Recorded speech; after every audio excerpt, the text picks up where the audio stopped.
madaxweyne ku-xigeenka koowaad ee Jubbaland ahna kusmaha madaxweynaha Maxamuud Sayid Aadan ayaa maanta shir gudoomiyay shirkii khamiislaha ee golaha wasiirada Jubbaland waxaana looga hadlay arrimo dhowr oo ay ka mid ahayeen in sida ugu dhaqsiyaha badan guluf colaadeed loogu qaado ururka Al-Shabaab si looga xoreeyo deegaanada ay gacanta ku hayaan. Dhanka kale intii uu shirka socday waxaa warbixino kala duwan looga dhageystay madaxweyne ku-xigeenka labaad ee Jubbaland Suldaan Cabdiqaadir Xaaji Maxamuud Luga Dheere wasiirada haweenka. Markii uu soo idlaaday kulanka golaha wasiirada ayaa waxyaabihii looga hadlay warbaahinta wasiirka ganacsiga iyo warshadaha Jubbaland Mudane Cabdinuur Cali Aadan. maanta way bishii 26 bishii 7 2018 oo khamiisa shirkii golaha wasiirada ee dowlad goboleedka Jubbaland waxyaabaha looga hadlayna waxaa kamid ahaa madaxweyne ku-xigeenka koowaad ahna kusmaha madaxweynaha ayaa wuxuu soo jeediyay warbixin aad u dheer oo ah dhanka amniga iyo siyaasadda. runtii hadalka kadib warbixinta markii muddo dhageysteen golihii wasiirada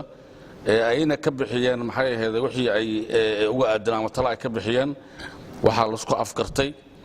in sida ugu dhaqsiyaha badan guddiga amniga dowlad goboleedka Jubbaland ay u keenaan qorshaha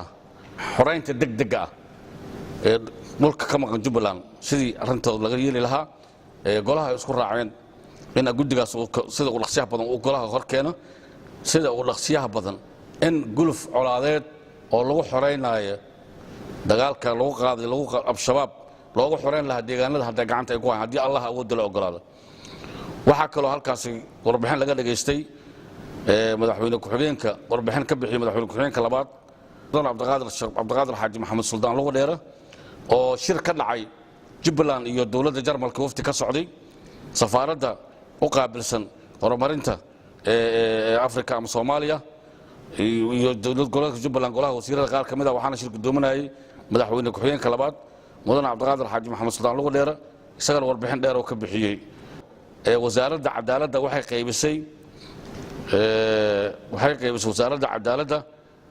xeerkii nootaayada ayagana way qaybiyeen hadii alla idmo la soo akhrisanayaa kadibna waa laga doodi doonaa hadii alla idmo Allah awood la ogolaado. waxaa kaloo warbixin dheer halka ka jeediyay wasaaradda haweenka safarkii gado safar ay ku tagtay Mareykanka iyo safar fara badan iyo waxyaabo fara badan oo ay ka hadashay ay wasaaradda soo bandhigtay iyo qorshooyin cusub oo looga dhisay wasaaradda xarun ay ayada leedahay dhulkii waa dowladda hore u bixisay iyo sida looga dardargelin lahaa dhismaha dhulkaas.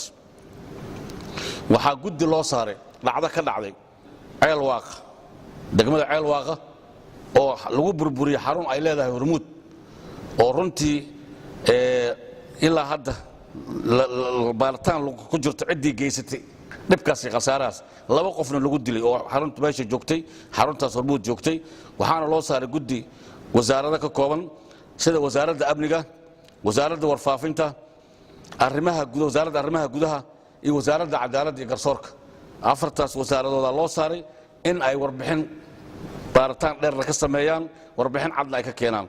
ayada oo halkaas lagu dilay laba qof oo meesha joogtay xaruntii la burburiyay marka waxa loo diray oo loo xil saaray afartaas wasaaradood inay warbixin cad ka keenaan dhacdadaas meesha ka dhacday Ceelwaaq hadii Allah awood la ogolaado.